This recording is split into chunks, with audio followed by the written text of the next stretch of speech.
শীতকাল বিদায়ের সময় হয়ে এসেছে, আর এই সময় আমিও শীতের মজার তীরের পাটিসাপটা পিঠা বানিয়ে ফেললাম।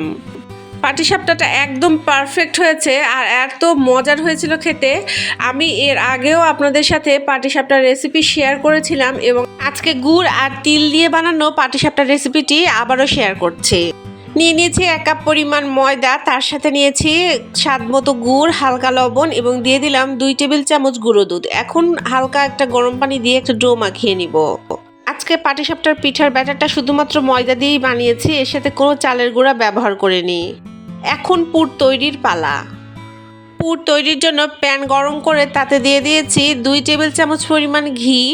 তারপরে ঘিটা একটু হালকা গরম করে নিয়েই এখন অ্যাড করে দিব দারচিনি ও এলাচ। দারচিনি অ্যাড করে দেওয়ার পরে দিয়ে দিচ্ছি 1 কাপ পরিমাণে সুজিটা একটু ভালোভাবে ভেজে নেব। খিরসা দিয়ে পাটিসাপটা খেতে তো অনেক ভালো লাগে, তবে এভাবেও যদি আপনি পুর তৈরি করে নেন তাতেও কিন্তু পাটিসাপটা মন্দ লাগে না। আমার কাছে তো খিরসার চেয়ে এটাই খেতে বেশি মজা লাগে। এখন আধা কাপ পরিমাণ তিল বাটা দিয়ে দিলাম এবং হালকা একটু ভেজে নিয়ে অ্যাড করে দিব দুধ। আমি এখানে 1 কাপ পরিমাণ দুধ এবং 1 কাপ পরিমাণ পানি ব্যবহার করেছি। এরপরে মিষ্টির জন্য অ্যাড করে দিচ্ছি গুড়। আপনারা মিষ্টি যেরকম খান তার উপর ডিপেন্ড করে গুড়টা অ্যাড করে দিবেন। আমি এখানে 1.5 কাপ পরিমাণ গুড় অ্যাড করেছিলাম এবং তারপরে 2 চামচ পরিমাণ আবারও অ্যাড করে দিয়েছিলাম গুঁড়ো দুধ। আর এখন একদম নামানোর আগে অ্যাড করে দিলাম কেটে রাখা ড্রাই ফ্রুটস। এখন হালকা একটু নেড়েচেড়ে নিলেই এটা কিন্তু তৈরি। এখন ঝটপট করে সব পাটিসাপটাগুলো আমি ভেজে ফেলবো। প্যান গরম করে নিয়ে তাতে হালকা তেল গ্রিস করে দিয়ে দিলাম 2 হাতা পরিমাণ ব্যাটারটা একটু ছড়িয়ে রুটির মতো আকার তৈরি করে নিয়ে তারপরে দিয়ে দিচ্ছি পুর দিয়েই হালকা জড়িয়ে নিলেই পিঠাটা একদম তৈরি।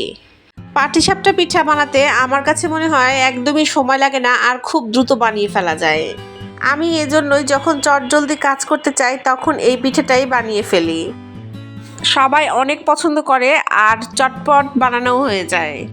আমি আধা ঘন্টার মধ্যে সব পিঠাগুলো চটপট করে বানিয়ে ফেলেছি। আর দেখতেই পাচ্ছেন যে পিঠাগুলো বানাতে একদম সময় লাগছে না। আমি একে একে কয়েকটি পিঠা বানিয়ে নিয়েছি। এবার আবারও তেল একটু গ্রিস করে দিলাম এবং তারপরে আরও একটি পিঠা ভেজে নিয়েছি।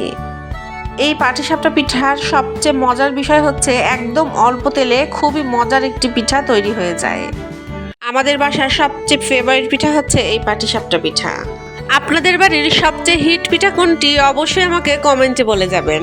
আর আজকের এই ইজি পাটিসাপটা রেসিপির ভিডিওটি যদি আপনাদের একটু হলেও ভালো লাগে তাহলে অবশ্যই ফলো দিয়ে আমার সাথে যুক্ত হয়ে যাবেন। আমি এখন পাটিসাপটা পিঠা খাবো আর অবশ্যই আপনারা আমার সাথেই থাকবেন। আল্লাহ হাফেজ।